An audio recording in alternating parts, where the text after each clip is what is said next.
What happens if you inherit property through a contractual agreement made by your parents for you to take ownership on acres of land, but to keep the land, you're obligated to perform a certain amount of community service work?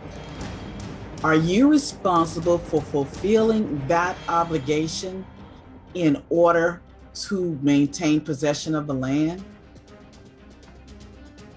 We're exploring the Ancient Book of Deuteronomy to obtain helpful guidelines to aid us in our daily living. In this lesson, we look at what Deuteronomy has to say about the covenant or agreement God made with the Israelites and whether that agreement extends to us today. In terms of God's agreement or covenant with the Israelites, our key text is found in Genesis 17:7, and it says, "And I will establish my covenant between me and you and your descendants after you in their generation for an everlasting covenant, to be God to you and your descendants after you." The title of this lesson is The Book of the Covenant. The covenant is used to describe God's relationship with his people. When you read the Bible, you will discover that the idea of the covenant is found throughout the Bible. But more than any book in the Bible, the word covenant appears many times in the book of Deuteronomy. It appears so much that the book of Deuteronomy has been referred to as the book of the covenant. Deuteronomy 5:1-21 is an example of the central theme of the book of Deuteronomy. Here, Moses rehearses the events that occurred at Mount Sinai. Now, Mount Sinai is where God gave the 10 Commandments. It is also where the covenant between God and his people was ratified. I'm picking up in verse 1, and it says, "And Moses called all Israel and said to them, Hear, O Israel, the statutes and judgments which I speak in your hearing today, that you may learn them and be careful to observe them. The Lord our God made a covenant with us in Horeb. The Lord did not make this covenant with our fathers, but with us, those who are here today, all of us who are alive. The Lord talked with you face to face on the mountain from the midst of the fire. I stood between the Lord and you at that time to declare to you the word of the Lord, for you were afraid because of the fire, and you did not go up to the mountain. He said, I am the Lord your God, who brought you out of the land of Egypt, out of the house of bondage. You shall have no other God before me. You shall not make for yourself a carved image, any likeness of anything that is in heaven above, or that is in the earth beneath, or that is in the water under the earth. You shall not bow down to them or serve them, for I, the Lord your God, am a jealous God, visiting the iniquity of the fathers upon the children to the third and fourth generation of those who hate me, but showing mercy to thousands, to those who love me and keep my commandments. You shall not take the name of the Lord your God in vain, for the Lord will not hold him guiltless who takes his name in vain. Observe the Sabbath day to keep it holy, as the Lord your God commanded you. 6 days you shall labor and do all your work, but the seventh day is the Sabbath of the Lord your God.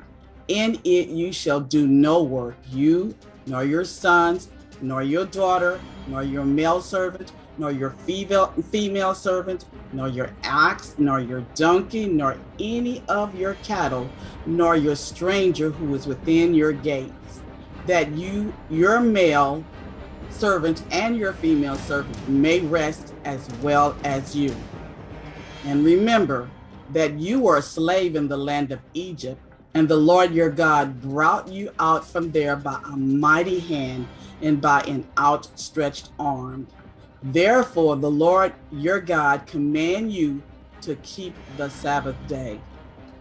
Honor your father and your mother, as the Lord your God has commanded you, that your days may be long and that it may be well with you in the land which the Lord your God is giving you. You shall not murder. You shall not commit adultery. You shall not steal. You shall not bear false witness against your neighbor. You shall not covet your neighbor's wife, and you shall not desire your neighbor's house, his field, his male servant, his female servant, his ox, his donkey, or anything that is your neighbor's. It was not long after the children of Israel were by the power of God freed from Egypt that God established the covenant with them. The covenant was done just before they were supposed to enter the promised land. However, because of rebellion, they had to make a 40-year detour. Now, after 40 years of traveling in the wilderness, those who rebelled died in the wilderness. Now, their children, now young adults, are about to enter the promised land. But just before they are again to enter the promised land, Moses reviews the key aspects of the covenant their parents had made with God at Mount Sinai. Genesis 12:7 and Exodus 12:25 provide the main component of the covenantal promise. What is the main component of that covenantal promise? Genesis 12:7 says, "Then the Lord appeared to Abraham and said, 'To your descendants I will give this land.' And there he built an altar to the Lord who appeared to him." And in Exodus 12:25 says, it will come to pass when you come to the land which the Lord will give you, just as he promised, that ye shall keep his service." What is the covenantal promise? It's a promise of land. God promised Abraham, Isaac, and Jacob that he was going to give them a specific piece of land. In the fulfillment of this covenant, the people of God was to obey the 10 Commandments given at Mount Sinai. Now, through Moses, the mouthpiece of God, as a way to re-emphasize just how important it was for them to renew their covenant obligations, the Lord again gives them the 10 Commandments. Of course, the Lord was going to fulfill his promise. However, in fulfillment of the covenantal promises, they were obligated to uphold their end of the deal. Moses in Deuteronomy 4:13 says, "So he declared to you his covenant which he commanded you to perform, the 10 Commandments, and he wrote them on 2 tables of stone." Demonstrating the importance of this covenant, he formally established it at Mount Sinai. And now in Moab, just before they were about to take the land that was promised to them, this promise, as you may recall, was made to the father Abraham, Isaac, and Jacob centuries earlier. This promise does not end at Moab. It is also a manifestation of the everlasting gospel, the everlasting covenant that precedes even the existence of the world.